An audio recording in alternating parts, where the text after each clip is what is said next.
जय Hind. Welcome to online ज्ञानी classes. आपका फिर से स्वागत है एक नए टॉपिक के साथ। और ये हमारा जो है यूनिट 5 से 11th क्लास की यूनिट 5 ह्यूमन फिजियोलॉजी के चैप्टर नंबर 15 है, जो कि बॉडी फ्लूइड एंड सर्कुलेशन है। बॉडी फ्लूइड सर्कुलेशन में इससे पहले हमने जो चैप्टर बनाए थे वो हार्ट के बारे में था, हार्ट का स्ट्रक्चर वगैरह के बारे में, और ब्लड के बारे में था भी हमने पढ़ाया हुआ है। ब्लड की एक अलग सीरीज है पूरी, ब्लड कोagulation वगैरह सारा कुछ उसमें कवर किया हुआ है ब्लड से रिलेटेड। और इसमें हार्ट से रिलेटेड सारा कुछ जो है, ये जो सीरीज चल रही है हमारी, ये हार्ट से रिलेटेड है, जिसमें हार्ट में हमने एक्शन पोटेंशियल, हार्ट स्ट्रक्चर और आपका ईसीजी, कार्डिक साइकिल, ये सब हम उसमें कवर कर रहे हैं। और भी कई सारे टॉपिक हम उसमें कवर करेंगे। ये जो आज टॉपिक है ये है हमारा ईसीजी। और ये जो पीछे आप मेरे देख रहे हैं ये हैं विलियम एंथोवेन, ठीक है। जो एंटोवेन, विलियम एंटोवेन है, ये डॉक्टर थे, डच के मेडिकल डॉक्टर और फिजियोलॉजिस्ट भी। इन्होंने एक खोज की और वो बड़ी बेहतरीन खोज थी। किस चीज़ की खोज की? ईसीजी मशीन की। ईसीजी मशीन की जो खोज की है इन्होंने, रेवोल्यूशनरी बदलाव लाए। लेकिन क्यों ज़रूरत पड़ी? आज जो हम देखते हैं ईसीजी मशीन कुछ इस तरह की दिखाई देती है हमको, ठीक है। ये पल्स ऑक्सीमीटर रखा है, ईसीजी मशीन है, ग्लव्स हैं, कॉटन है, ये इलेक्ट्रोड्स हैं, ठीक है ना, ईसीजी मशीन के लगाने के लिए। और ये चेस्ट के लिए इलेक्ट्रोकार्डियोग्राफी, यानी कि ईसीजी जो मशीन थी, जो ये भाई साहब थे, है ना, विलियम एंथोवेन, इन्होंने जो खोज किया ईसीजी का, क्यों किया खोज, इन्हें ज़रूरत क्यों पड़ रही थी ईसीजी खोज की? एक्चुअली में ये जब खोज की ज़रूरत क्यों पड़ी, मतलब ज़रूरत इसलिए पड़ी, इनको लगा, इनको क्या, कई सारे डॉक्टरों को, और आज भी जैसे मेडिकल साइंस में कुछ ना कुछ नया खोजते रहते हैं, तो ज़रूरत क्यों पड़ती है कि नई नई तरह की बीमारियां आती रहती हैं। जब कोई अचानक से सडनली हार्ट अटैक की वजह से मर जाए, या हार्ट में कभी हार्ट की जो गति है वो तेज़ हो रही है, धीमी हो रही है, तो उसको समझना, उसको डायग्नोस करना बड़ा ज़रूरी था। और उसके डायग्नोसिस के लिए उस टाइम पर 90s 80s के टाइम पर डायग्नोस करना बड़ा मुश्किल होता था। तो तब किसी इन वैज्ञानिक ने खोजा ईसीजी को, जो कि हमारे लिए काफ़ी आसान हुआ ये समझ पाना कि हार्ट की कैसे एक्टिविटी करते हैं, यानी कि हार्ट में जो इम्पल्स होती हैं वो किस तरीके से ट्रेवल करती है, कैसे हार्ट सिकुड़ता है, कैसे फैलता है, ब्लड कैसे हार्ट के अंदर आता है, ब्लड हार्ट के बाहर कैसे जाता है। ये सारी एक्टिविटी जो हार्ट की थी उनको जानना आसान हुआ, साथ में डायग्नोसिस भी ईजी हुआ। और काफ़ी लोगों के लिए काफ़ी, मतलब लोगों के, आम जनता के लिए तो यूँ समझ लो वरदान की तरह रहा, जिससे कि उनको हार्ट से रिलेटेड कोई भी प्रॉब्लम होती है तो उसमें ईसीजी में सब डिटेक्ट हो जाती है और उसको प्रिवेंटली पहले से उसको क्योर किया जा सकता है। अब ऐसा नहीं कि अगर किसी को हार्ट अटैक आ रहा है तो हार्ट अटैक रोक देगा ईसीजी। ईसीजी ये बता सकता है कि हार्ट अटैक होने की संभावना है या नहीं है, ये पहले से आप डिटेक्ट कर सकते हैं ईसीजी से। और वो भी ईसीजी रीड करने की बात है। जैसे सीबीसी अगर हम करवाते हैं तो सीबीसी में सारी चीज़ें आती हैं, लेकिन सीबीसी को रीड करना हर किसी के बस की बात नहीं है। तो इसी तरह से ईसीजी को भी रीड करना हर किसी के बस की बात नहीं है। तो ईसीजी टेक्निक जो है, यानी कि ईसीजी जो मशीन है, उस ईसीजी मशीन में रिकॉर्ड करके हार्ट की एक्टिविटी को हम एक ग्राफिकल रिप्रेजेंटेशन से समझने की कोशिश करते हैं कि हार्ट में एक्चुअली में क्या इम्पल्स चल रही है, किस तरीके से उसमें ब्लड का फ्लो हो रहा है, क्या सारी चीज़ें हैं, ठीक है। तो डायग्नोसिस में काम आता है। तो इसमें जो टेक्निक यूज होती है उसको बोलते हैं electrocardiography. Electrocardiography is the technique by which the electrical activity of the heart, ठीक है ना, जो कि इलेक्ट्रिकल एक्टिविटीज को क्या करते हैं, हम रीड करते हैं। The are studies the separate the excitation through the myocardium product, यानी कि जो मायोकार्डियल मसल्स होती हैं और जो मायोकार्डियम सेल्स हैं, जैसे कि एसी नोड, एवी नोड, ठीक है, परकिंजे फाइबर और ऐसे जो बंडल ऑफ हिस, इनसे जो निकलने वाली है जो स्पेशलाइज्ड फाइबर्स हैं मायोकार्डियल सेल्स के। तो मायोकार्डियल सेल्स के जो फाइबर्स और उनके सेल्स किस तरीके से इलेक्ट्रिक इम्पल्स पर अपना स्टिमुलेशन पर रेस्पॉन्स देते हैं और किस तरीके से उनमें इलेक्ट्रिक इम्पल्स जो है ट्रेवल करती है, कैसे जनरेट करती है, कितनी उनकी इंटेंसिटी होती है, इस सारी जानकारी को हम एक ग्राफिकल रिप्रेजेंटेशन से समझने की कोशिश करते हैं ईसीजी पेपर पर। तो ईसीजी पेपर पर कुछ मैकेनिकली जो है सुई चलती रहती है और उसमें जो इलेक्ट्रिक इम्पल्स है उससे मैकेनिकल जो है स्टिमुलेशन मतलब रेस्पॉन्स निकलता है और उससे ग्राफ पर कुछ चीज़ें बनने लगती हैं, प्लॉट होने लगता है, ठीक है। तो ग्राफ पर प्लॉट होने लगता है। तो लो इंटेंसिटी का current flow the through the body and the volume conductivity. अब देखो कि शरीर के अंदर क्या बिजली दौड़ रही है, हाँ दौड़ रही है, लेकिन वो इतनी इंटेंसिटी इसकी इतनी लो होती है कि हमको करंट नहीं लगता, ठीक है, वो चीज़। और this current can be picked, और नर्वस सिस्टम में भी करंट ही दौड़ता रहता है, जो इम्पल्स जाती हैं इधर से उधर, जो न्यूरो ट्रांसमिट करते हैं उसमें भी करंट का ही काम है। द करंट, और ये एसी कर, ये डीसी करंट नहीं है घर में आने वाला, ये बहुत ही लो इंटेंसिटी का इम्पल्स करंट है जो कि सिर्फ स्टिमुलेशन में काम आता है, ठीक है, मसल्स के को कॉन्ट्रैक्शन वगैरह कराने के लिए, जिसकी वजह से हार्ट डायस्टोल सिस्टोल होता है, ये सारी प्रोसेस होती हैं। This current can be picked from the surface of the body by the using suitable electrodes and record in the form of electrocardiogram। यानी कि जो ये इलेक्ट्रिक इम्पल्स जो जनरेट हो रही थी ए बी नोड से, ऐसे नोड से, ठीक है, जो निकल रही हैं और जो सरफेस तक आ रही हैं, बॉडी सरफेस तक आती हैं वो इलेक्ट्रिक इम्पल्स, और उनको रीड कर लिया जाता है इलेक्ट्रोड के द्वारा। और उनको हम देख लेते हैं कि कहाँ पर इम्पल्स कितनी ज़्यादा आ रही थी, कितनी इंटेंसिटी थी, और कितना जो है कहाँ पर कम थी, और कैसे कैसे जो मसल्स पर वो ट्रेवल कर रही, तो वो सारी चीज़ें हम उसमें एक समझने की कोशिश करते हैं, ठीक है। This technique was the discovered, मैंने बताया कि एंथोनी वन लीवेंस ने उसकी खोज की, ठीक है, ईसीजी कार्डियोग्राफ की। इस तरह की मशीन थी जो कि ईसीजी शुरुआत में जब खोजी गई थी, और अभी जो हम देख रहे हैं वो इस तरह की मॉडर्न टाइप की रहती है, और भी कई तरह के रहते हैं मॉडर्न में। अब काफ़ी कॉम्पैक्ट और काफ़ी ज़्यादा सोफिस्टिकेटेड और अच्छी है। पहले के कंपैरिजन में देखोगे तो ये ओल्ड वर्जन है, सबसे ज़्यादा ओल्ड वर्जन जो खोज किया तब की ईसीजी मशीन है, ठीक है। ये एंटोनी लीवेनहॉक बैठे हुए हैं, ECG machine. Electrocardiograph is the instrument, जो इसमें मशीन यूज होती है उसको क्या बोलते हैं, इलेक्ट्रोकार्डियोग्राफ, ठीक है। और इलेक्ट्रोकार्डियोग्राम यानी कि ईकेजी, कहीं पर ईसीजी वर्ड मिलेगा तो आपको कहीं मिलेगा EKG. EKG is the Dutch language में ईसीजी इलेक्ट्रोकार्डियोग्राम का ही है। इलेक्ट्रोकार्डियोग्राम डच लैंग्वेज में अगर बोलते हैं तो जो कार्डियो होता है हमारे यहाँ, जैसे कार्डियो को सी से रिप्रेजेंट करते हैं, वहाँ पर कार्डियो डच लैंग्वेज में के से रिप्रेजेंट करते हैं, इसलिए ईकेजी भी कहीं पर देखने को मिलेगा, कहीं ईसीजी मिलेगा। ईसीजी ईकेजी है क्या, वही ग्राफिकल रिप्रेजेंटेशन है हार्ट की एक्टिविटीज़ का, ठीक है। और उसमें जो मशीन है वो इलेक्ट्रोकार्डियोग्राम, उसमें जो पेपर यूज होता है ईसीजी पेपर हो जाएगा, ठीक है। The occurs the prior the onset the mechanical activity, ये मैकेनिकल एक्टिविटी करता है, जो इम्पल्स आती हैं उससे वो लाइनें बनने लगती हैं तो मैकेनिकल एक्टिविटीज होने लगती है। The sum the electrical activities all the cardiac muscles surface of the body, यानी कि जो कार्डिक मसल्स जो सरफेस है बॉडी उस पर हम क्या करते हैं, उसको रीड कर लेते हैं, और ग्राफिकल रजिस्ट्रेशन होता है इलेक्ट्रिकल एक्टिविटीज का। कैसा होता है, ग्राफिकल रजिस्ट्रेशन होने जाता है इलेक्ट्रिक इम्पल्स का, और उसको हम पेपर पर, कार्डियोग्राफ के पेपर पर हम देख लेते हैं, जो इलेक्ट्रोकार्डियोग्राफिक ग्रिड बोलते हैं उसको। जब वो बनती है तो उसको इलेक्ट्रोकार्डियोग्राफिक ग्रिड बोलते हैं। उसमें काफ़ी सारे खांचे बने होते हैं, इस तरीके से छोटे छोटे बॉक्सेस बने होते हैं, उस पर इस तरीके से ईसीजी का एक प्लॉट बनता है, जिसमें P Q R S T ये वेव बनती हैं, और ये जो वेव है एम्पलीट्यूड को दर्शाती हैं कि किस तरह का एम्पलीट्यूड तक इस तरीके के उसमें कुछ चीज़ें बन रही हैं।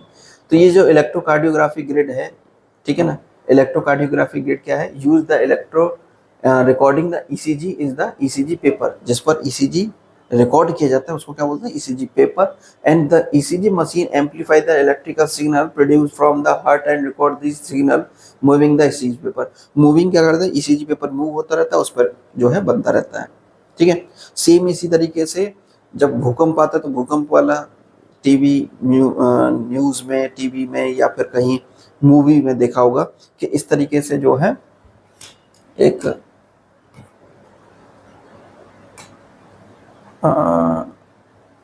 कुछ इस तरह से, किस तरह से देखा होगा कि एक पेपर रहता है, उस पेपर पे इस तरीके से एक पेन चलता रहता है ऐसे धीरे धीरे, और ज़्यादा अगर भूकंप आ रहा है तो ऐसे चलता रहता है, इस तरीके से कुछ चलता रहता है।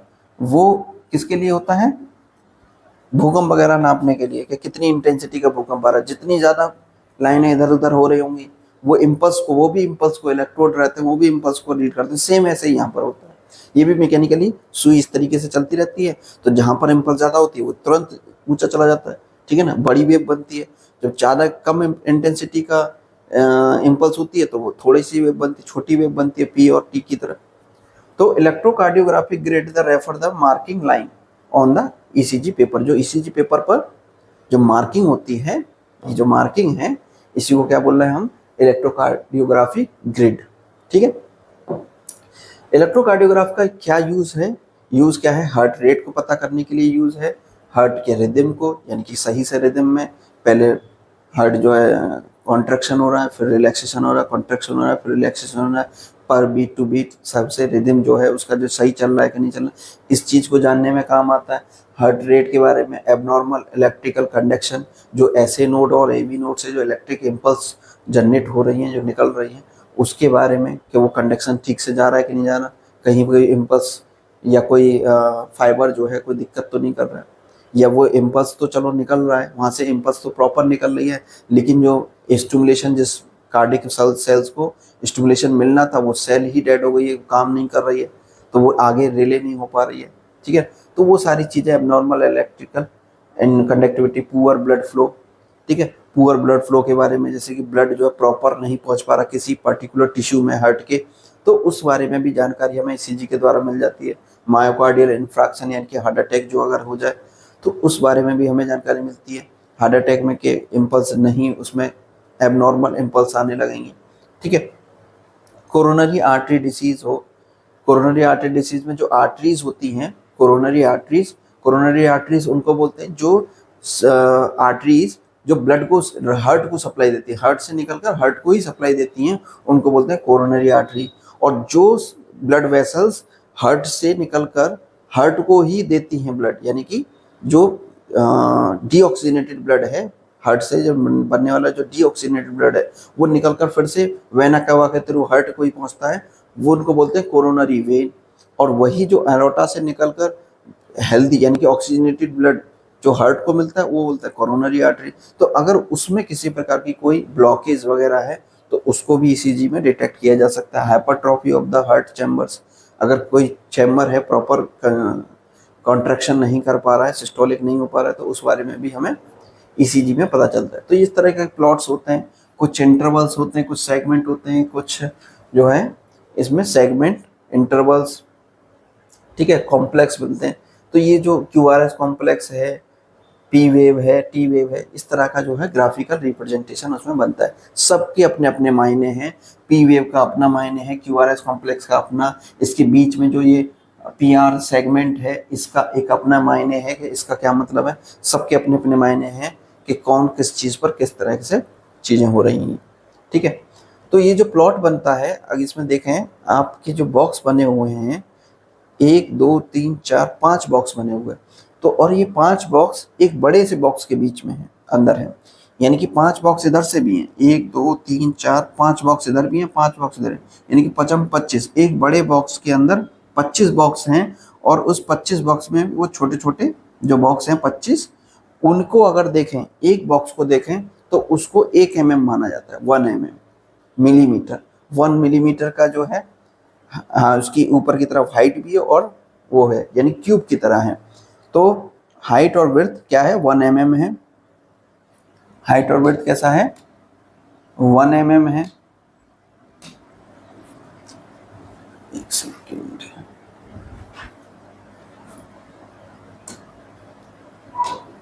इसकी जो ये हाइट, ठीक है ना, ये भी कितनी है, 1 mm है, और ये जो विड्थ है ये भी कितनी है, 1 mm है, ठीक है ना। इस तरीके से दोनों ही कैसे हैं, 1 mm है। और अगर इसका बड़ा वाला सेगमेंट देखा जाए, ठीक है, बड़ा वाला सेगमेंट देखा जाए, ये जो पूरा का पूरा जो बड़ा वाला सेगमेंट दिखाई दे रहा है, ये दिखाई दे रहा है, ये पूरा का पूरा बड़ा, इसके अंदर 1 2 3 4 5, 1 2 3 4 5, तो ये इस तरह से 25, कितने, 25 छोटे छोटे खाने बने हुए हैं, जो कि 1 mm के हैं। 1 2 3 4 और 5, यानी कि ये कितने हो गए, 5 mm का, 5 mm का जो है बड़ा खाना रहेगा, यानी कि बड़े खाने की जो हाइट है या विड्थ है वो कितनी रहेगी, 5 mm की रहेगी, ठीक है, क्योंकि एक खाना छोटा वाला कितना है 1 mm का है। अब इसमें जब हम वर्टिकली जाएंगे, ठीक है ना, वर्टिकली मतलब ऊपर की तरफ जाएंगे, तब ये क्या दिखाएगा, एम्पलीट्यूड को दर्शाएगा। और वहीं अगर हॉरिजॉन्टली जाएंगे तो वो क्या दिखाएगा, टाइम को शो करेगा, ठीक है ना, टाइम को रिप्रेजेंट करेगा। तो इस तरीके से ये दिखाता है, यानी कि जब ये ट्रेवल कर रही है इस तरीके से, जब बढ़ रही है किस पर, एक्स एक्सिस की तरफ, तो ये क्या दिखा रही है, टाइम को शो कर रही है। और वहीं अगर ऊपर की तरफ अगर रिप्रेजेंटेशन जो बनना है वो एम्पलीट्यूड को दर्शा रहा है, ठीक है। तो ड्यूरेशन कौन दिखा रहा है, ऑन एक्स एक्सिस पे जितना भी है वो ड्यूरेशन के लिए है। और 1 mm बराबर कितना है, 0.04 सेकेंड।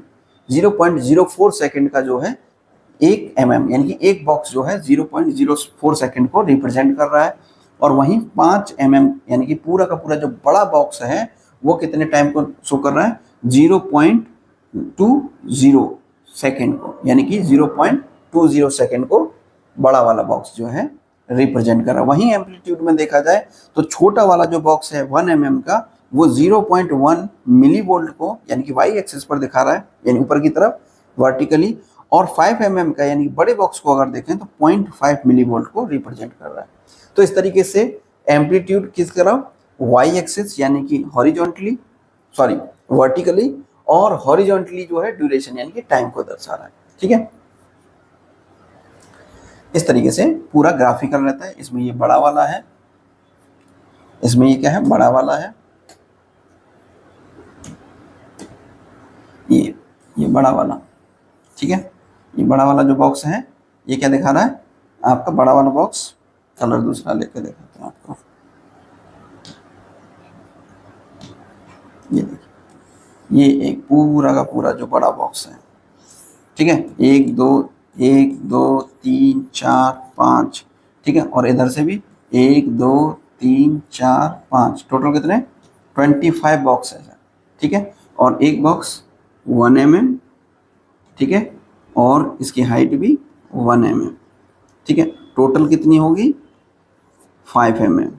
और अगर इधर बढ़ रहे हैं तो 0.5 मिलीवोल्ट, ठीक है। और अगर ऊपर की तरफ वर्टिकली बढ़ रहे हैं तो 0.20 सेकेंड, ठीक है, 0.20 सेकेंड, ठीक है। इस तरीके से रिप्रेजेंटेशन है। और अगर सिंगल उसका देखें तो कितना है, 0.04 सेकेंड, ठीक है ना, एक छोटे बॉक्स का।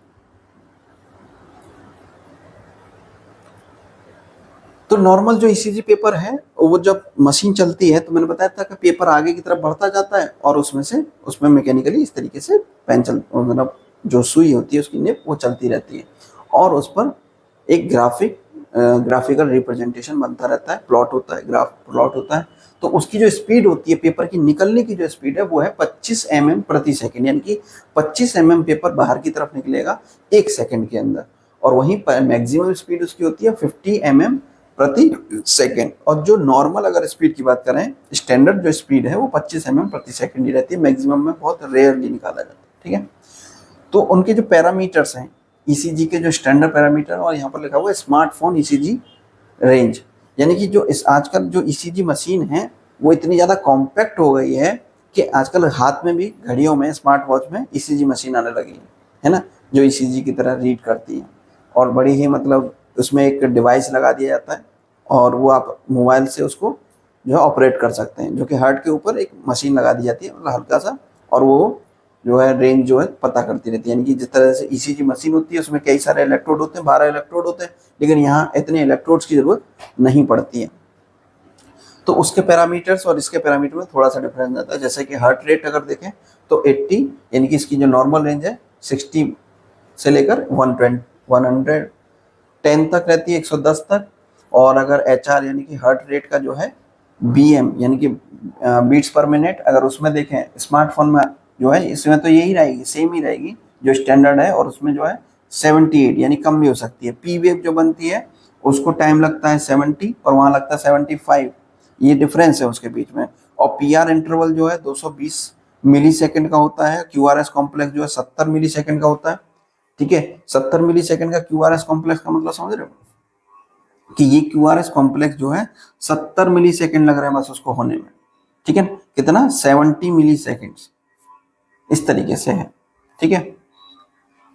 यहाँ पर तो ये जो है इस तरीके से प्लॉट होता है पूरा का पूरा ECG। ये नॉर्मल ECG है जिसमें P वेव बन रही है, फिर Q बनना है जो कि नेगेटिव की तरफ है, और ये जो लाइन रहती है ये स्टैंडर्ड लाइन है। जब ये इसके नीचे जाएगा तो वो नेगेटिव और ऊपर की तरफ जा रहा है तो पॉजिटिव। तो यहाँ पर P वेव जो है पॉजिटिव बन रही है और Q वेव जो है थोड़ी सी नेगेटिव, फिर उसके बाद तुरंत पॉजिटिव, और QR जो है पूरा पॉजिटिव में है, S थोड़ा नेगेटिव में जाता है। और ये नेगेटिव पॉजिटिव में क्यों जा रहा है? इसके पीछे है पोलराइजेशन और हाइपोपोलराइजेशन और हाइपर डीपोलराइजेशन, ठीक है ना। ये सब जो है हाइपर का कंडीशन है, जैसे हाइपर रिपोलराइजेशन हो जाता है या हाइपर डीपोलराइजेशन जब हो जाता है तब ये इस तरीके से Q और R जो है डाउन में जाते हैं। और बाकी जो है पोलराइजेशन हो रहा है, यहाँ पर रैपिड पोलराइजेशन हो रहा है और डीपोलराइजेशन हो रहा है, ठीक है। जब ऊपर की तरफ जा रही है तो डीपोलराइजेशन और नीचे की तरफ आ रही है तो रीपोलराइजेशन। ये कि इतनी फास्ट होता है, काफी ज्यादा फास्ट होता है, सोचिए 70 मिली सेकेंड के भीतर हो ही जाता है। नॉर्मल जो हार्ट बीट निकालते हैं वो दो बड़े RR के बीच के जो सेगमेंट होता है उससे कैलकुलेट करके निकालते हैं। ये एक रूल होता है 300 रूल, जो कि हम आगे पढ़ेंगे। इसके बाद है हमारा ECG लीड्स। जो ECG में जो इलेक्ट्रोड्स हम जो यूज करते हैं, हमने सबसे शुरुआत में एक डायग्राम देखा था, इस तरीके से एक डायग्राम था, इस तरीके से जो लीड लगी रहती है इन ECG लीड्स बोलते हैं इनको। और ये होती है टोटल 12 होती हैं, 12 लीड्स होती हैं। उन 12 लीड्स को जो है 3 पार्ट्स में डिवाइड कर रखा है। वैसे तो बेसिकली 2 पार्ट्स में डिवाइड होता है, एक यूनिपोलर एक बाइपोलर। बाइपोलर में भी 3 लीड्स होती हैं और यूनिपोलर में 2 तरह की होती है, एक एगमेंटेड और एक होती है चेस्ट लीड, यानी कि प्रीकार्डियल लीड्स भी बोलते हैं। तो चेस्ट लीड जो है वो 6 होती है और जो आपकी प्रीकार्डियल लीड जो है 6 होती हैं, और उसमें जो यूनिपोलर जो एगमेंटेड लीड है वो 3 होती हैं। और सेम ऐसे ही जो स्टैंडर्ड लीड है वो भी 3 होती है। तो जो स्टैंडर्ड लीड और एगमेंटेड लीड दोनों को एक साथ लगा दिया जाता है, यानी कि दोनों के वायर अलग अलग रहते हैं लेकिन वो एक ही साथ ज्वाइंट किए जाते हैं, जो कि लिम्स में लगते हैं। लिम्स का मतलब है कि दोनों हाथों में और एक राइट साइड के पैर में लगाया जाता है। और बाकी की जो चेस्ट रहती है यानी कि प्रीकार्डियल लीड जो कि 6 होती हैं, उनको चेस्ट एरिया में लगाया जाता है, रिप्लेस किया जाता है। कैसे प्लेस किया जाता है आगे बताते हैं, ठीक है। और सब पर जो है कलर रिप्रेजेंटेशन रहता है। जो ECG लीड है वो क्या करती है, is the recorded by the placing series of the electrode on the surface of the body, यानी कि बॉडी के सरफेस पर, हाथ पर, पैरों पर, ठीक है, लगाकर उसको जो रीड किया जाता है सरफेस पर। जो भी उस पर इलेक्ट्रोड वगैरह आते हैं, जो इम्पल्स आती है, उनको रीड करने के लिए प्रॉपर उनको लगाया जाता है, जो कि रिकॉर्ड करती है, ECG मशीन में कनेक्ट रहती है और वो वहाँ पर उसका ग्राफिकल रिप्रेजेंटेशन शुरू हो जाता है, जो कि 25 mm प्रति सेकंड के से ग्राफिक पेपर निकलता रहता है, उस पर अपना ECG मशीन ग्राफ होता रहता है। तो प्लॉट होता है। Electrode are the fix the limbs, usually the right arm, left arm and left leg are the chosen. The heart is said to be the centre of the imaginary equilateral यानी equal lateral triangle drawn by the connecting the root of the these 3 limbs. यानी कि इसका कहने का मतलब है कि जो हार्ट है, हार्ट जैसे जो बॉडी है, जो किसी की अगर बॉडी है तो उसके जो राइट आर्म में लगाया है, इधर लगाया है, और एक उसके लेफ्ट में, ठीक है ना, लेफ्ट पैर में या इधर वाले लेफ्ट पैर में, जब लेफ्ट पैर में लगाएंगे इस वाले में तो एक ट्राइंगल बनेगा। और हार्ट जो है इमेजिनरी कहाँ रहेगा, उसके सेंटर में रहेगा, बीच में। इस तरीके से जो बीच में रहेगा तो वो क्या बनाएगा, जो 3 लिम्स हैं ये क्या बनाएगा, एक ट्राइंगल बनाएगा, जिसको क्या बोलेंगे, इथोवेन ट्राइंगल। जो उनके एंथोवेन ट्राइंगल, उन्हीं के नाम के ऊपर ट्राइंगल का नाम रखा हुआ है, जिसके में क्या रहेगा, इमेजिनरी इक्वोलेटरल ट्राइंगल, यानी कि इक्वल लेटरल ट्राइंगल रहेगा, ठीक है, लेटरल ट्राइंगल इस तरीके से। और जो 12 की 12 जो लीड्स हैं उनको 2 पार्ट्स में डिवाइड है, बाइपोलर और यूनिपोलर, जो कि मैंने अभी बताया तुम्हें। The electrical potential generate from the heart appear stimulating simultaneously on the root of the 3 limbs and namely the left arm, right arm and left leg. यानी कि जो इलेक्ट्रिक इम्पल्स जनरेट होता है उसको वो रीड करती है साइमल्टेनियसली, यानी कि सब कुछ एक साथ रीड होता है, और रीड होने के साथ 12 लीड्स में जो 12 लीड्स हैं वो क्या करती हैं, रिकॉर्ड करती हैं। जो 12 की 12 लीड्स हैं उन पर कलर का रिप्रेजेंटेशन भी होता है। ठीक है, जो चेस्ट वाली रहती हैं उनमें नंबर लिखे रहते हैं, V1 V2 V3 इस तरीके से नंबर लिखे रहते हैं। कलर के साथ भी वो लिखे रहते हैं, किसी कहीं कहीं मतलब अलग अलग तरीके की कंपनियां अलग अलग तरीके से इसे बनाती है, लेकिन उन पर नंबरिंग के साथ जरूर लिखा रहेगा। चेस्ट लीड हमेशा नंबर के साथ लिखी रहेंगी कि V1 है या V2 है या V3 है, उसमें नंबर में साथ में होगा और कलर के साथ भी होंगी। वहीं दूसरी तरफ जो आपकी लिम्स वाली जो लीड रहेंगी, जो हाथों और पैरों में लगाने वाली, उनमें कलर्स का रिप्रेजेंटेशन रहेगा। जैसे राइट साइड के जो लेग में लगेगी वो ग्रीन कलर की होगी, और जो लेफ्ट साइड के लेग में रहेगी वो रेड कलर की रहेगी। वहीं लेफ्ट साइड के आर्म में और राइट साइड के आर्म में व्हाइट कलर की और लेफ्ट साइड के आर्म में ब्लैक कलर की लीड्स रहती हैं। अब कहोगे सर आपने तो बताया 3 लीड है, ये तो 4 लीड है। तो ये जो राइट आर्म वाली जो लीड है ये सिर्फ नॉर्मल उसके लिए रहती है, जैसे अर्थिंग वाला तार होता है उस तरीके से, इसलिए ग्रीन कलर का बनाया हुआ है। ठीक है, जो अर्थ वाले के लिए ये इतना ज़्यादा इंपॉर्टेंट नहीं होता। जो मेन रीडिंग होती है वो लेफ्ट लेग, ठीक है ना, और राइट आर्म और लेफ्ट आर्म की होती है। वो 3 लीड ये हैं और 6 लीड ये हैं। 3 और 6 9 लीड्स हमें देखने को मिलती हैं। दिखने में तो 9 लीड होती हैं या फिर 10 लीड होती हैं, लेकिन वो होती एक्चुअल में 12 हैं, क्योंकि एक इसको तो हम कंसीडर करते नहीं है यहाँ पर, ठीक है, किसी भी चीज़ में। लेकिन ये जो 3 लीड हैं और ये जो 6 लीड हैं, इन 3 लीड के अंदर ये एक स्टैंडर्ड लीड और एगमेंटेड लीड का दोनों का वायर एक साथ रहता है, और वो कनेक्ट रहता है आपका ईसीजी मशीन से। ठीक है, और उनको इस तरीके से लगाया जाता है। कभी कभी क्या होता है कि इनको 2 तरीके से उनको लीड को लगाया जाता है। एक तो जो जितनी भी चेस्ट लीड हैं उनको तो चेस्ट पे लगा दिया जाएगा, बाकी की जो लीड्स हैं उनको हाथ पैरों में न लगाकर कहीं कहीं पर, मतलब विदेशों में भी, इंडिया में भी कई जगह पर इस तरीके से लगाते हैं कि उसको शोल्डर पर लगा देते हैं और थोड़ा नीचे की तरफ उसको लगा देते हैं। ठीक है ना, यानी कि लेफ्ट लेग में और आर्म में लगाने के अलावा उनको चेस्ट पे भी लगाते हैं। मैं आगे दिखाऊंगा किस तरीके से लगाया जाता है। बाइपोलर जो लिम्स हैं वो 3 ही होती है, जो कि इनको क्या बोलते हैं, स्टैंडर्ड लिम्स भी बोलते हैं, जो कि 3 हैं, मैंने बताया अभी। उनमें पॉजिटिव नेगेटिव दोनों तरह का जो है इलेक्ट्रोड रहते हैं, यानी कि 2 तरह के वायर रहते हैं उसके अंदर। एक वायर के अंदर 2 तरह के वायर रहते हैं, जिसमें इलेक्ट्रिक नेगेटिव और पॉजिटिव दोनों तरह का रीडिंग करने के लिए इलेक्ट्रोड्स रहते हैं। ठीक है ना, इस तरीके से जैसे दोनों तरह के इलेक्ट्रोड में नेगेटिव पॉजिटिव जो लीड्स हैं, नेगेटिव पॉजिटिव और नेगेटिव पॉजिटिव दोनों तरह के लीड्स रहते हैं। वहीं साथ में जो RA, LA और LLA, ठीक है ना, ये लीड कौन सी हैं, ये हैं आपकी एगमेंटेड लीड है। ठीक है, और ये देखिए V1 V2 जैसे कलर के साथ दिया हुआ है यहाँ पर, और ये जो कलर लिखा हुआ है ना, कलर के ऊपर यहाँ पर छोटा छोटा लिखा रहता है, इसमें नहीं दिखेगा डायग्राम में। सबके ऊपर लीड के ऊपर लिखा रहता है कि कौन से नंबर की लीड है, V3 है कि V4 है, तो ये कलर के साथ साथ उनके नंबर भी लिखे रहते हैं। और जो मैंने बताया था कि जरूरी नहीं कि हाथ और पैरों में लगाई जाए, कभी कभी ये क्या रहती है, इस तरीके से पेट के पास और ऊपर शोल्डर के पास लगाकर भी हम इसको रीड कर सकते हैं, हार्ट की एक्टिविटीज को। और हाथों पर भी लगाकर यूज किया जा सकता है। लेकिन यहाँ देखो इसके हाथों पर कोई लीड नहीं लगाई है, कहाँ लगाई है, पेट पर लगाई है और आर्म पर लगाई है, यानी कि शोल्डर पर लगा के इसको रीड किया जा रहा है। इस तरीके से भी यूज किया जा सकता है। यूनिपोलर लीड्स जो थी वो कितनी थी, वो भी 2 तरह की थी। एक जो है एगमेंटेड यूनिपोलर लिम्स लीड और प्रीकार्डियल लीड्स। प्रीकार्डियल जो चेस्ट लीड हैं, यानी कि जो यूनिपोलर लिम्स हैं एगमेंटेड वाली, वो कितनी है, 3, जिनमें AVR, AVL और AVF, उसमें इसी तरीके से लिखा रहता है। AVR की तरह लिखा रहेगा, AVL यानी कि लेफ्ट वाले उसमें आर्म में, और ये फुट में रहेगी, ये लेफ्ट वाले हाथ में और ये राइट वाले हाथ में और ये फुट में, 3 जगह लगेगी। और बाकी V1 तो मैंने बताया ही था। किस तरीके से इनको लगाया जाता है, उनका एक अपना एक पोजीशन है, यानी कि प्लेसमेंट। लीड्स का प्लेसमेंट बहुत इंपॉर्टेंट होता है, क्योंकि जो प्लेसमेंट इस तरीके से रखा जाता है कि हार्ट की एक्चुअल रीडिंग वहीं से ही आएगी।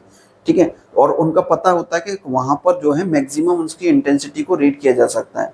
और ये अलग अलग, ये एक्सपेरिमेंटल है कि एक्सपेरिमेंट करके डिसाइडेड है, तो इसलिए लीड्स को हमेशा वहीं लगाना चाहिए। ऐसा नहीं कि आप कहीं भी लगा देंगे और कहीं से भी रीडिंग आ जाएगी, ऐसा नहीं होता। उसकी जो है सही पोजीशनिंग पर लगने पर ही रीडिंग आएगी। अगर लीडिंग इसको जो ये लीड्स होती हैं हाथ वाली, तो हाथ में अपने फिक्स रहती है, लेकिन जो चेस्ट लीड की जो 6 लीड्स हैं उनकी पोजीशनिंग सही नहीं हो, या कोई अगर लीड निकल जाए यानी कि हट जाए अपनी जगह से, तो जो ईसीजी आएगा वो भी गलत आएगा, ईसीजी प्रॉपर नहीं आ पाएगा।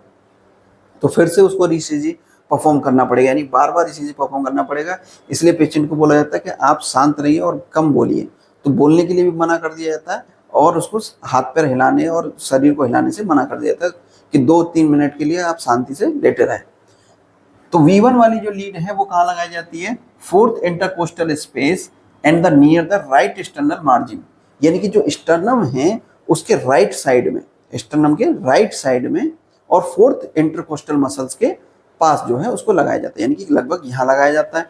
और वहीं V2 को जो है, जो स्टर्नम है उसकी दूसरी तरफ लगाया जाएगा, सेम पोजीशन पर 4th इंटरकोस्टल मसल में।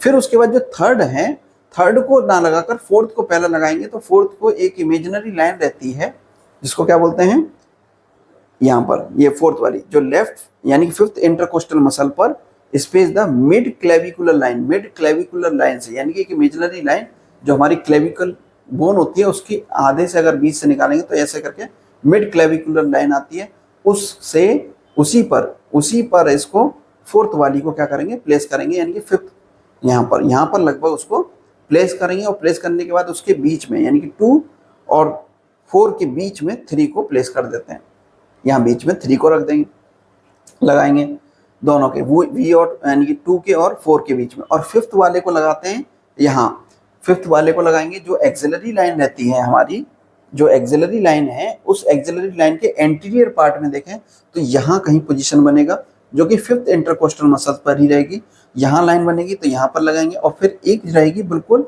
एक्सिलरी लाइन के ऊपर, तो एक्सिलरी लाइन जो है यहाँ पर लगेगी, यानी कि पांचवी इधर एंटीरियर और छठी जो है एक्सिलरी लाइन पर, यानी कि एक्सिलरी लाइन पर, मिड एक्सिलरी लाइन पर जो है 5th इंटरकोस्टल पर बराबर सेम पोजीशन पर रहेंगी, लेकिन एक्सिलरी लाइन पर रहेगी। ठीक है, इस तरीके से उनको पोजीशन करेंगे। यानी कि पहली वाली जो है कहाँ रहेगी, स्टर्नम के राइट साइड में पहली, दूसरी वाली स्टर्नम के लेफ्ट साइड में।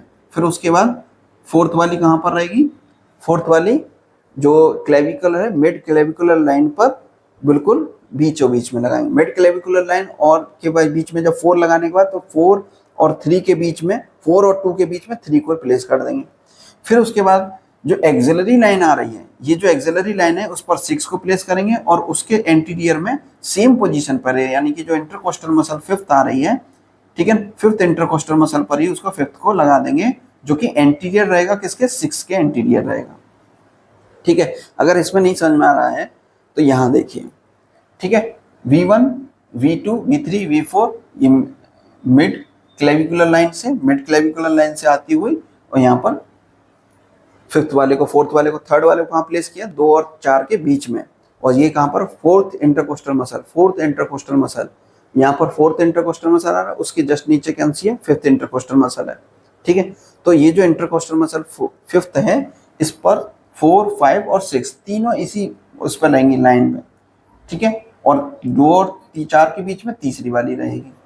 इस तरीके से जो है अलाइनमेंट करते हैं, यानी कि प्लेसमेंट है।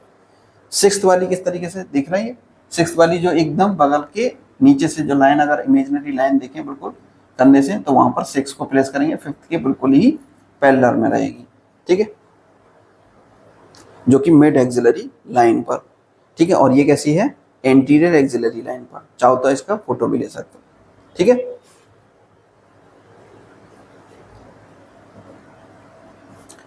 इसके बाद अगर फीमेल में लेना हो, ठीक है, तो फीमेल में भी सेम पोजीशन रहती है। ठीक है, और उनके ब्रेस्ट के जस्ट नीचे ही वो लाइन रहती है, 5th इंटरकोस्टल मसल रहती है, और उनको प्लेस किया जाता है। तो फीमेल में भी दिक्कत नहीं होती लेने में, और मेल में भी, यानी कि निप्पल्स के जस्ट ऊपर नहीं लगती है, इसीलिए फीमेल में भी नीचे लगती है, और मेल में भी सेम प्लेस होती है, यानी कि निप्पल्स के ऊपर नहीं लग रही है, उसके नीचे लग रही है। ठीक है, इस तरीके से अगर पूरे शरीर पे देखा जाए तो लीड्स को जो है इस तरीके से रखा जाता है। और पेशेंट को क्या बोला जाता है, पोलाइटली, पोलाइटली बोलना है। पेशेंट को अवॉइड करे मूविंग, यानी कि वो हिले डुले ना, और talking duration the ECG record, जब ईसीजी रिकॉर्ड हो रहा है तब थोड़ी देर के लिए शांत रहे वो, ठीक है, बोले ना, क्योंकि एक्टिविटी बढ़ जाती है ना उससे। तो इस तरीके से जो हार्ट की जो है किस तरीके से पॉजिटिव रहती है, ये यूनिपोलर है जो कि पॉजिटिव होती है, और ये इस तरीके से हार्ट से निकलने वाली जो इम्पल्स है उनको ये लीड करती हैं, चेस्ट लीड। और बाकी की जो आर्म्स लीड रहती हैं, लिम्स वाली, वो इस तरीके से जो है रीड करती हैं, ठीक है। जैसे मैंने बताया था आरएल वाली जो ग्रीन कलर की थी वो कैसी है, न्यूट्रल वायर है, वो न्यूट्रल होती है, ठीक है। और फिर इसके बाद जब ये प्लेस्ड हो जाती है, यानी कि सारी लीड्स को अगर हमने प्लेस्ड कर दिया और फिर ईसीजी में हमने एंटर दबाया और फिर वहाँ से ईसीजी पेपर 25 mm प्रति सेकंड से लीड्स पे बाहर निकलता रहता है और उस पर ग्राफिकल रिप्रेजेंटेशन बनने लगता है। और ये जो ट्रेस हो रहा है पेपर, जो ट्रेस होकर बाहर निकलेगा और ईसीजी में एक ग्राफ पेपर बनेगा। ईसीजी में जो ये ग्राफ बन के आया है उसमें पी वेव बनेंगे जो कि आर्टियल कॉम्प्लेक्स, क्यूआरएस कॉम्प्लेक्स बनेगा जो कि इनिशियल वेंट्रिकुलर कॉम्प्लेक्स, और टी वेव बनेगा जो कि फाइनल वेंट्रिकुलर कॉम्प्लेक्स को शो कर रहा है, और क्यूआरएस टी जो है पूरा का पूरा किसको दिखा रहा है, वेंट्रिकुलर कॉम्प्लेक्स को। वेंट्रिकुलर कॉम्प्लेक्स मैंने हार्ट वाले चैप्टर में पढ़ाया था, दो तरह के इवेंट होते हैं हार्ट में, जब कार्डिक साइकिल पढ़ा था, एक होता है आर्टियल इवेंट, सॉरी एट्रियल इवेंट, और एक आपका वेंट्रिकुलर इवेंट।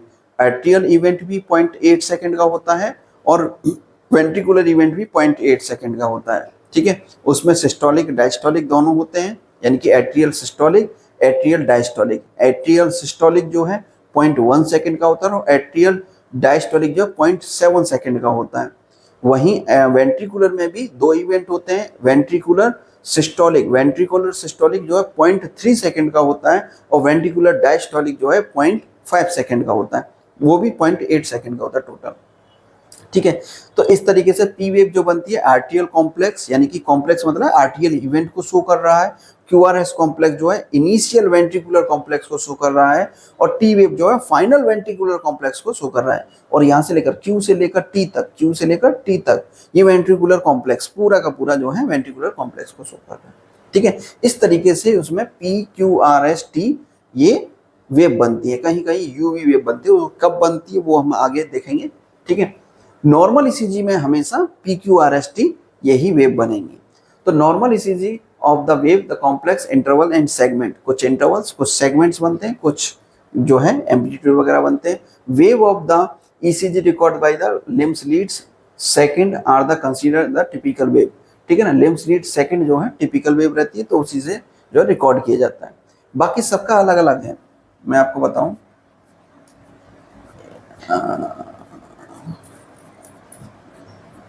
वो वाली स्लाइड इसमें लगी नहीं है, ठीक है। तो ईसीजी पेपर जो है यानी कि हर एक में इसमें कौन कौन सी लीड किस तरीके से है ये सब इसमें अलग अलग रहता है, यानी कि हर एक का अलग अलग सेगमेंट होता है। जो हमने 12 लीड्स जो इस्तेमाल किए हैं उन 12 लीड्स का जो प्रेजेंटेशन है हर एक में अलग अलग दिखाई देता है। इसमें ये पूरी की पूरी जो ईसीजी का जो ग्राफ पेपर निकल के आता है उसमें अलग अलग एक सेगमेंट्स होते हैं जो कि हर एक लीड्स की अपनी रिकॉर्डिंग को शो करता है, ठीक है। बाकी जो हम देखते हैं एक जो ईसीजी वाली ये जो लाइन देखते हैं ये एक स्टैंडर्ड लाइन है, जो कि यहाँ पर ये जो लिखा हुआ है ना कि द टिपिकल वेव जो है, जो हम टिपिकल वेव जो हम रिकॉर्ड करते हैं जनरली वो कब करते हैं, लिम लीड सेकंड से, यानी कि लिम लीड सेकंड जो जहाँ पर लगती है लिम लीड सेकंड उससे हम उसको रेट करते हैं, यानी कि उस पर जो बनती है जो ग्राफ बनता है ईसीजी का उसको हम देखते हैं।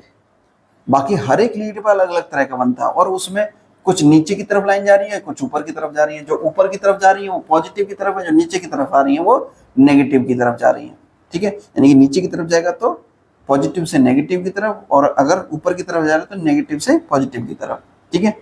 इस तरीके से शो करती है। ज़्यादा इंटेंसिटी के साथ जा रही है, कम इंटेंसिटी की जा रही है तो छोटी वेव बनेगी, और ज़्यादा अगर तेजी से जा रहा है तो ज़्यादा ऊंची बनेगी वेव। इस तरीके से 12 लीड का जो प्रेजेंटेशन है इस पूरे ग्राफ पर रहता है। इसी पूरे ग्राफ में जो है नाम लिखा रहेगा पेशेंट का, पेशेंट की आईडी रहेगी, ठीक है, उसकी एज रहती है, 12 लीड्स लगी हैं ये रहता है, ठीक है। कितने मिली सेकेंड मतलब कितने देर तक जो है पेपर का क्या स्पीड रहा वो सब सारी चीज़ें मेंशन रहती हैं, ठीक है। और भी कई सारी चीजें रहती हैं, और इसमें जो है डायग्नोसिस लिखी रहती है कि ईसीजी में सारी चीजें नॉर्मल थी। अगर नॉर्मल रहता है तो नॉर्मल जो है लिख कर आता है, और अगर कुछ एबनॉर्मलिटीज रहती है तो वो सब सारी चीजें उसमें लिखी रहती हैं। ठीक है, इस तरीके से रहता है। तो ये सब सारी चीजें इस तरीके से चलती रहती हैं। तो जो पी वेव बनती है वो पी वेव दिखाती है किसकी वजह से बननी है, एट्रियल डीपोलराइजेशन।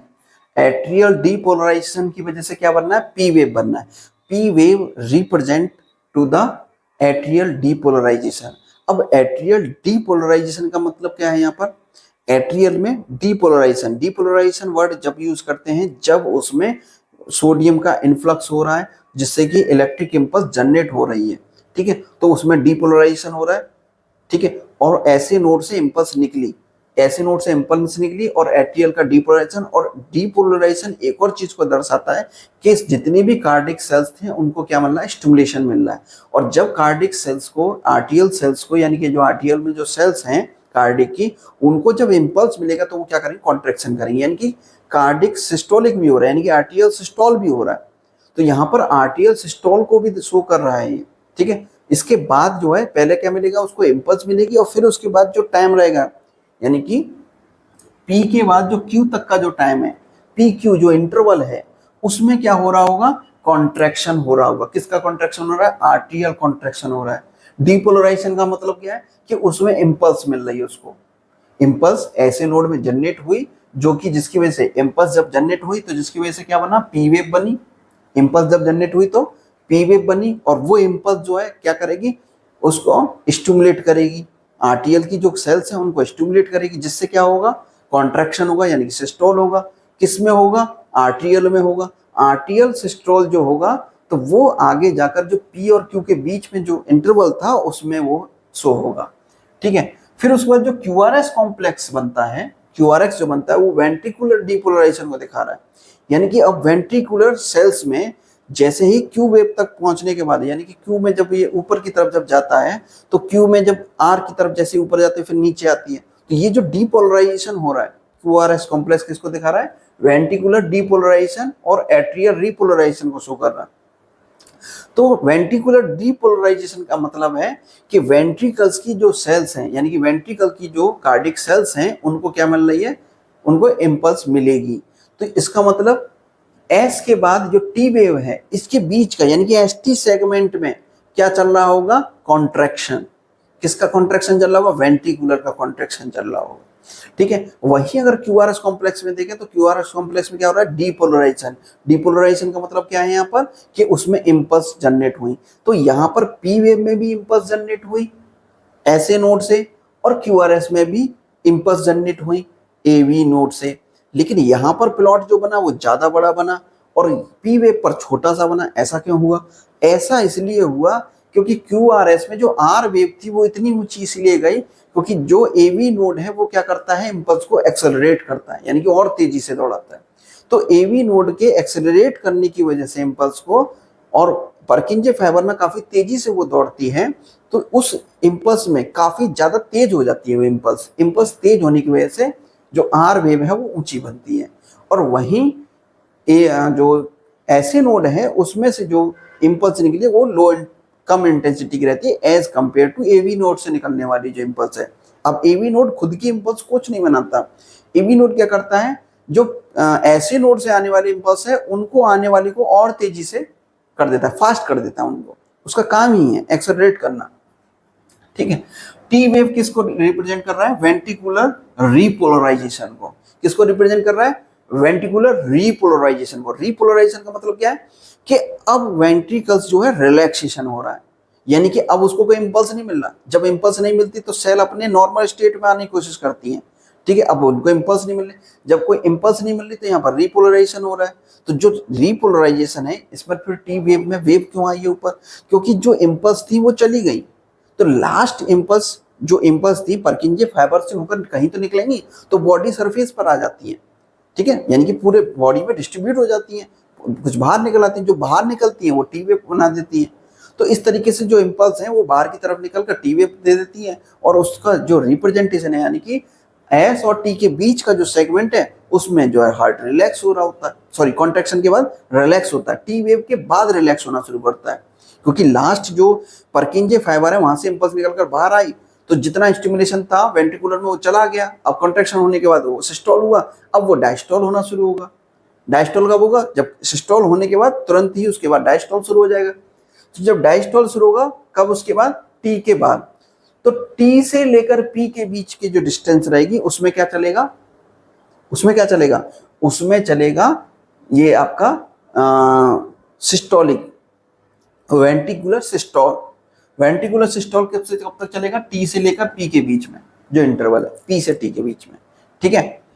फिर उसके बाद है P R interval. P R interval का मतलब क्या है? पी से लेके आर वेव, यानी कि पी वेव की नॉच और आर वेव की नॉच, ठीक है, उन दोनों के बीच का, ठीक है, उनके बीच का जो इंटरवल है वो किसको दिखा रहा है? Atrial depolarisation the conduction through the AV node, ठीक है, यानी कि ऐसे नोड से निकलकर एवी नोड के कंडक्शन तक का जो बीच का जो डिस्टेंस है वो किसको दिखा रहा है? पी आर इंटरवल को।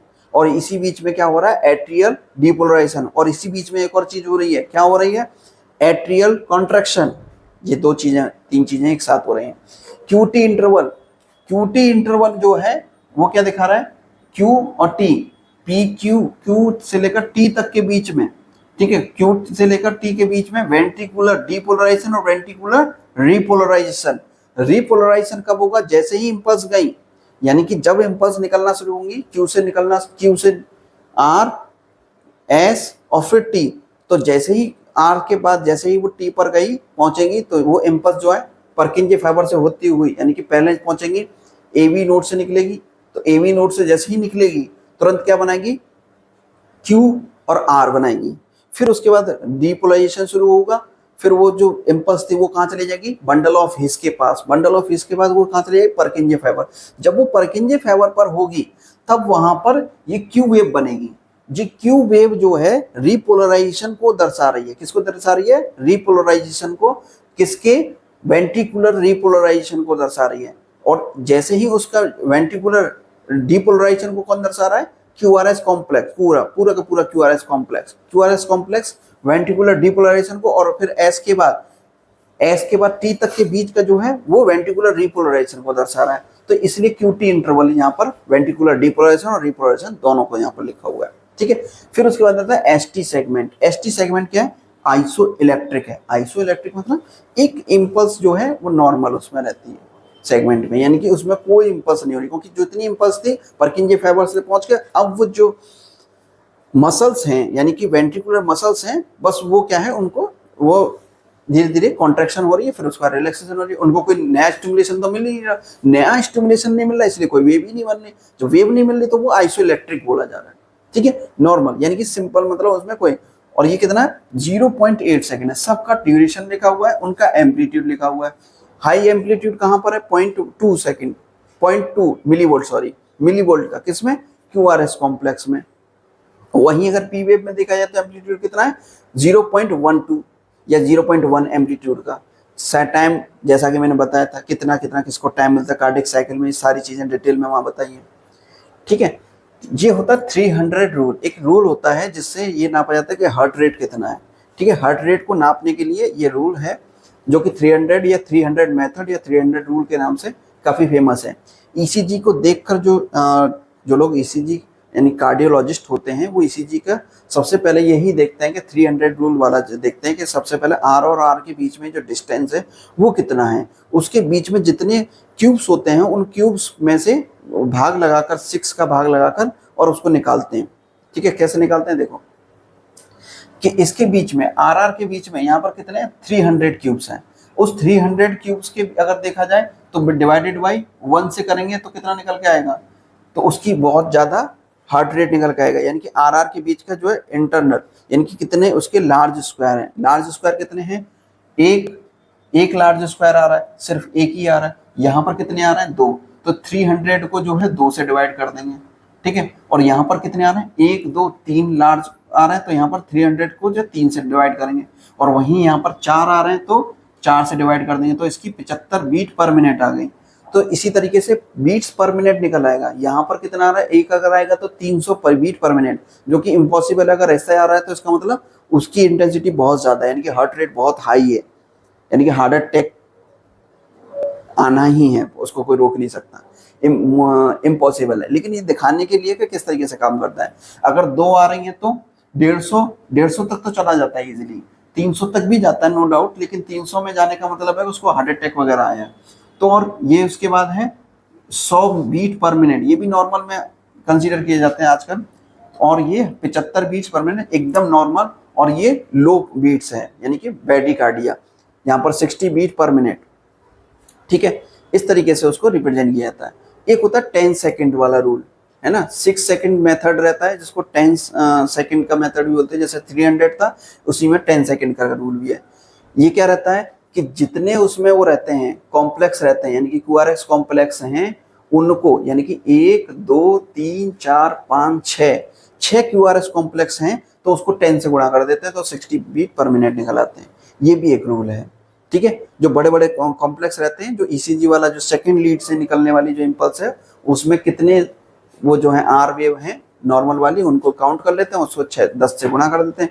कहीं कहीं ये 11 से भी गुणा करते हैं, इसमें 10 ही नहीं सिर्फ 11 से भी गुणा करते हैं आजकल, ठीक है ना। तो इस तरीके से ये नापने का मशीन है। जैसा कि मैंने पहले बताया था कि ये सब जो है अलग अलग लीड को, जैसे इसमें लिखा हुआ है AVF, AVL, second lead, third lead, first lead, ये V1, V2, V3, V4, V5, V6, इस सब का जो है ग्राफिकल रिप्रेजेंटेशन है अलग अलग लीड की पोजीशन का। ये AVR है, ये AVL है, ये AVF है, ठीक है। AVF कौन से थे, जो एगमेंटेड लीड थी, और ये कौन सी थी, मेन लीड थी, ठीक है। मेन लीड में जो सेकंड वाली थी इसी को ही कंसीडर किया जाता है किस चीज में, कि मेन जो हम एक स्टैंडर्ड BP की जो लाइन देखते हैं, जो ECG मशीन में जो एक लाइन देखते हैं, ये वाली जो स्टैंडर्ड लाइन है, ये जो देखते हैं ये सेकंड लीड वाली, ये वो हम इसी में ही देखते हैं, ठीक है। बाकी की जो है अलग अलग, ये AVR का है जो कि एगमेंटेड लीड थी 3, और ये चेस्ट लीड के बारे में बताता है कि चेस्ट लीड में कौन सी लीड किस तरीके से अपना रिप्रेजेंटेशन, इनका सबका ये नॉर्मल वाला ECG एकदम।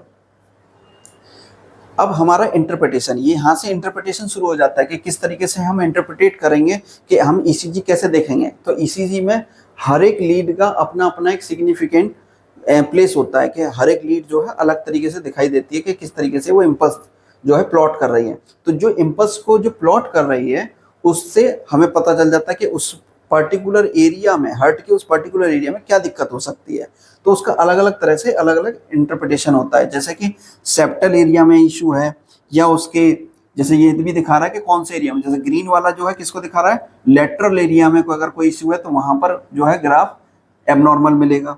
वहीं अगर लेफ्ट ट्रायंगुलर या सर्कमफ्लेक्स आर्टरी में होगा तो वो कहाँ पर दिखाएगा, रेड वाले में, यानी कि ऊपर वाले में दिखाएगा। सेप्टल वाले में यहाँ पर ये सेप्टल वाले में दिखाएगा, एंटीरियर होगा तो ये वाले में दिखाएगा, ठीक है, और इन्फीरियर होगा तो इसमें दिखाएगा, ठीक है। तो इस तरीके से जो है रिप्रेजेंटेशन रहता है। तो उसकी जो अप्रोच रहती है इंटरप्रिटेशन की, यानी कि उसको हम कैसे एक्सप्लेन करते हैं, तो स्टेप 1 क्या रहता है कि रेट अगर देखते हैं तो रेट निकालने का वही था कि कितना हार्ट रेट है, हार्ट रेट में अगर ट्रैकिकार्डिया होगा या फिर ब्रैडीकार्डिया होगा उसको निकालने का वही 300 या 10 रूल रहेगा। स्टेप 2 है रिदम, उसकी टैकी है या ब्रैडीकार्डिया, यानी कि जो हार्ट के जो बीच के जो सेगमेंट हैं वो पास में है या दूर हैं। अगर वो पास पास में होंगे तो क्या होगा, टैकीकार्डिया, अगर दूर दूर होंगे तो ब्रैडीकार्डिया। टैकीकार्डिया मतलब कि हार्ट जो है ज़्यादा धड़क रहा है, तो ज़्यादा धड़कने के लिए ज़्यादा इम्पल्स चाहिए, ज़्यादा इम्पल्स के लिए क्या होगा, जल्दी जल्दी इम्पल्स देनी पड़ेगी, तभी तो जल्दी जल्दी धड़केगा। तो जब इम्पल्स जल्दी जल्दी मिलेंगी तो RR के बीच का जो डिस्टेंस है वो कम हो जाएगा, इंटरवल का RR के बीच का जो डिस्टेंस है वो कम होने लगेगा। सेम ऐसे ही एक्सिस की अगर बात करें तो एक्सिस डेविएशन होने लगेगा, यानी कि एक की बजाय, एक नोच की बजाय 2 नोच बनने लगेंगी, तो वहाँ एक बनने लगे। या इंटरवल्स का जो टाइम है, अगर इंटरवल का टाइम बढ़ रहा है या घट रहा है। अब इंटरवल का टाइम बढ़ कब जाएगा कि अगर उसमें किसी प्रकार का जो टिश्यू को अगर नेक्रोसिस हो गई है या ब्लॉकेज हो गया है तो उसमें वो इम्पल्स जो जा रही है उससे वो रेस्पॉन्स नहीं करेगा। तो रेस्पॉन्स ना करने की वजह से जो सेगमेंट है उसका टाइम ड्यूरेशन बढ़ जाएगा। सेगमेंट का टाइम ड्यूरेशन बढ़ जाएगा तो कॉन्ट्रैक्शन का टाइम जो है डिले होगा, तो जिसकी वजह से इंटरवल का टाइम बढ़ने लगेगा तो उससे हार्ट ब्लॉक का पता चलने लगेगा। यानी कि इंटरवल से हमें ये सब सारी चीजें पता चलती है कि ब्लॉकेज वगैरह है या नहीं। पी वेव जो है आर्टियल एनलार्जमेंट, जैसे हार्ट जो है बड़ा हो जाता है ना, क्या ना इसके हार्ट जो बड़ा हो जाता है, कंप्लीटली जो हार्ट है वो इनलार्ज कर जाता है, तो उस कंडीशन में पी वेव क्या है, बढ़ा हुआ मिलेगा। क्यूआरएस कॉम्प्लेक्स क्या बताएगा हमको, वेंट्रिकुलर हाइपरट्रॉफी या ब्लड बैरियर के बारे में, यानी कि कोई भी ब्लड से रिलेटेड कोई इशू तो नहीं है। एसटी सेगमेंट या टी वेव क्या बताएगा, मायोकार्डियल इस्चेमिक या इंफ्रैक्शन के बारे में, जो एसटी सेगमेंट है, ठीक है। और टी वेव दोनों क्या बताएंगे, मायोकार्डियल इंफ्रैक्शन के बारे में। तो सबसे पहला जो अगर हार्ट रेट देखें तो पहला स्टेप हम हार्ट रेट कैसे देखते हैं, एक तो 300 वाले रूल से और एक 6 वाले रूल से, यानी कि 1 2 3 4 5 6, ठीक है। और उसको किससे गुणा कर दिया, 11 से। यहाँ पर 11 से गुणा किया, वहाँ पर 10 से गुणा किया था, तो यहाँ पर 66 बीट पर मिनट यानी कि हार्ट रेट है। और यहाँ पर कितनी आ रही है, 300 के रूल से निकालें तो 1 2 3 4, और यहाँ पर ये आधा इधर आ रहा है आधा उधर आ रहा है, तो इसलिए 4.5 लिया है। तो 4.5 से जब गुणा करेंगे तो 67 बीट पर मिनट, तो इससे भी सेम आ रही है, इससे भी उतनी ही आ रही है, तो दोनों तरीके से डिटरमाइन कर सकते हैं। टैकीकार्डिया और ब्रैडीकार्डिया कैसे देखेंगे, ये नॉर्मल ईसीजी है, टैकीकार्डिया में क्या रहेगा, डिस्टेंस कम हो गया, इनके बीच का क्या हो गया, डिस्टेंस कम हो गया, तो ये क्या हुआ, टैकीकार्डिया। और वहीं ब्रैडीकार्डिया में क्या होने लगा, बढ़ गया। ब्रैडीकार्डिया मतलब हार्ट रेट स्लो हो जाना, टैकीकार्डिया मतलब हार्ट रेट बढ़ जाना, ठीक है। तो हार्ट रेट क्या है, 100 बीट पर मिनट से क्या हो जाएगा, ज्यादा हो जाएगा। वहीं हार्ट रेट 60 पर बीट पर मिनट से क्या होने लगेगा, कम होने लगेगा, तो ब्रैडीकार्डिया। ये इंटरप्रिटेशन देखो, आरआर इंटरवल जो है कैसा है, रेगुलर है। आरआर जो इंटरवल है वो कैसा है, रेगुलर रहे, तो क्या रहेगा, साइनस टैकीकार्डिया और आरटीआर। पीएसवीटी यानी कि पीएसवीटी मतलब उसके जो हार्ट के जो वेंट्रिकुलर हैं वाल्व जो हैं वो प्रॉपर काम कर रहे हैं या नहीं कर रहे हैं। क्यूआरएस कॉम्प्लेक्स क्या नैरो हो जाएगा, यानी क्यूआरएस कॉम्प्लेक्स जो है पतला हो गया। वहीं ये इसके बीच में जो डिस्टेंस था वो ठीक ठाक था, यानी कि टाइमिंग ठीक ठाक ले रहा है, यानी कि जो अगर कॉम्प्लेक्स में कम हो जाएगा तो इसका मतलब है कि उसकी इम्पल्स तेजी से जा रही है और तेजी से डिपोलराइजेशन हो रहा है। तेजी से रिपोलराइजेशन होने की वजह से इसमें जो है नैरो हो जाएगा, क्यूआरएस कॉम्प्लेक्स का जो है नैरो हो जाएगा, जो कि उसके साइनस के ट्रैकीकार्डिया यानी कि हार्ट रेट जो है वो भी बढ़ा हुआ मिलेगा और उसकी जो इम्पल्स हैं वो ज़्यादा तेजी से काम है। हाइपरट्रॉफी तो नहीं खाएंगे उसको, लेकिन हार्ट जो है हाइपर एक्टिव होगा, हाइपर एक्टिविटी में काम करेगा इस तरीके से, ठीक है। यानी कि ये क्यूआरएस कॉम्प्लेक्स जो है नैरो हो जा रहा है। आर्टियल फिब्रिलेशन, आर्टियल फ्लटर, फ्लटर मतलब होता है कि उसमें जो ब्लड है प्रॉपर नहीं जा पा रहा है और साउंड प्रोड्यूस कर रहा है, यानी कि प्रॉपर नहीं, वाइब्रेशन जो है हो रही है। वाइब्रेशन अगर होती है तो प्रॉपर मतलब हार्ट का जो ये बनता है यहाँ पर छोटी छोटी वेव बनने लगती हैं कई सारी, ये देखिए ये वाइब्रेशन हो रहा है, ये जो है छोटी छोटी ग्राफिकल वेव बनने लगती हैं, उसको बोलते हैं आर्टियल फ्लटर। तो फ्लटर्स होने लगती हैं, इरेगुलर मिलने लगती है, आरआर के बीच में जो है ये इरेगुलेशन रहती है कि शुरुआत में तो 3 वेव या 4 बॉक्स आ रहे थे, फिर उसके बाद 2 बॉक्स आ रहे हैं, फिर उसके बाद और कम बॉक्स आ रहे हैं, फिर ज़्यादा बॉक्स आने लगे। तो ये है एरिथमिया का भी शो करता है कि एरिथमिया तो नहीं है कहीं, ठीक है, इस तरीके से। तो ये अलग अलग पोजीशन पर अलग अलग तरह का ट्रैकीकार्डिया का इस तरीके से ये ट्रैकीकार्डिया हो रहा है। ये देखो कितने ज़्यादा इम्पल्स जो है टॉर्च पॉइंट्स बोलते हैं इसको, पीवी एमवीटी, ठीक है ना। तो ये सब इस तरीके से रिप्रेजेंटेशन होता है अलग अलग तरीके से पूरा।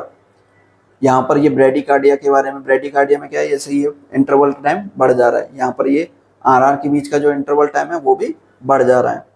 तो अगर फर्स्ट डिग्री एवी ब्लॉक्ड होगा, यानी कि ब्लॉक मतलब जो आर्टियल जो ब्लड होती है, यानी कि एथेरोस्क्लेरोसिस हो जाती है, जब ब्लड वेसल जो होती है कोरोनरी आर्टरीज में जब ब्लॉकेज हो जाता है, अगर फर्स्ट डिग्री का ब्लॉकेज है या सेकंड डिग्री का ब्लॉकेज है, थर्ड डिग्री का ब्लॉकेज है, अगर फर्स्ट डिग्री का ब्लॉकेज होगा तो इसमें जो है ये टाइम ड्यूरेशन क्या है, यहाँ पर ये दिख रही है, एक यू वेव भी आ गई है और एक वेव और आ गई, और इसका जो टाइम ड्यूरेशन है वो कम है, और यहाँ पर और बढ़ने लगा, यहाँ पर और ज़्यादा होने लगा, और ये जो वेव है वो छोटी होने लगी, ठीक है ना।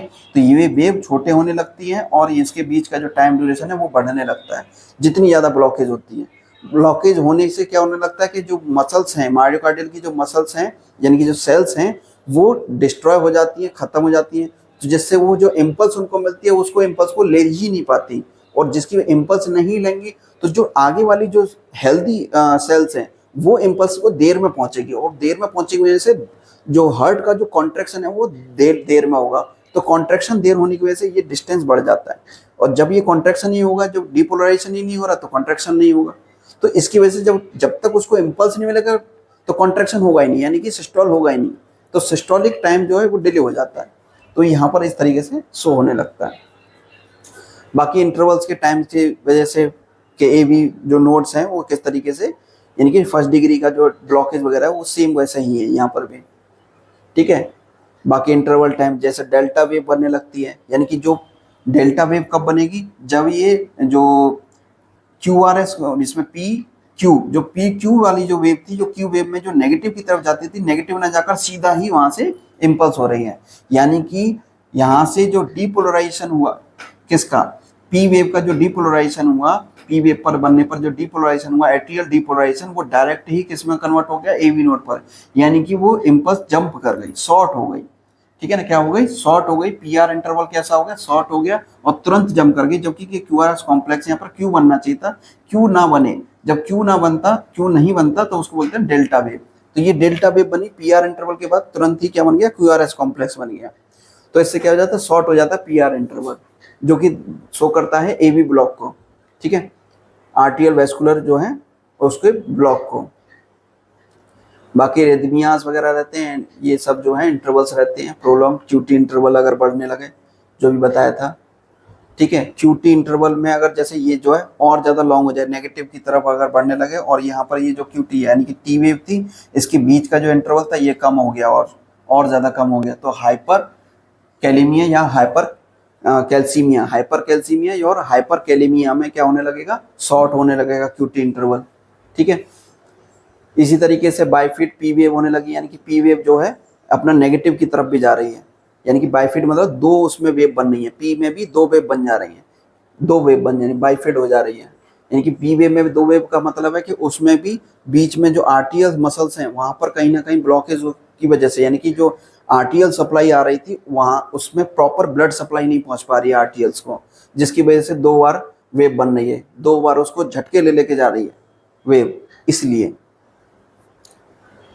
तो इस तरीके से अलग अलग अप्रोचेस रहती हैं, क्यूआरएस कॉम्प्लेक्स कैसे बनना है, ठीक है।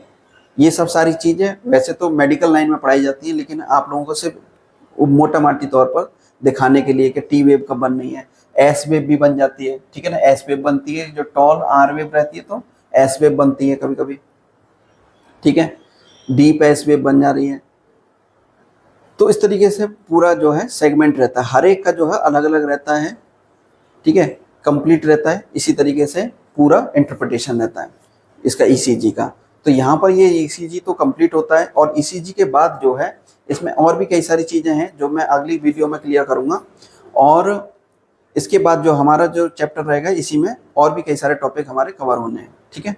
आज के लिए इतना ही, फिर मिलेंगे नेक्स्ट वीडियो में नेक्स्ट इसी के जो है कंटिन्यूस टॉपिक के साथ, ठीक है, जिसमें हम अगले वीडियो में हम क्या क्या बताएंगे, जैसे एरिथमियाज के बारे में बताएंगे, है ना, एरिथमिया कितने प्रकार का होता है, साइनस कितने प्रकार का होता है, ट्रैकिकार्डिया के बारे में बताएंगे, ठीक है, और ये हाइपरकैलेमिया हाइपोकैल्सीमिया क्या होता है इसके बारे में बताएंगे, ठीक है, कार्डिक साइकिल के बारे में थोड़ा सा करके, cardiac index, cardiac output, cardiac volume, इन सब के बारे में हम जो है नेक्स्ट वीडियो में हम डिस्कस करेंगे, ठीक है। मिलते हैं फिर नेक्स्ट क्लास में।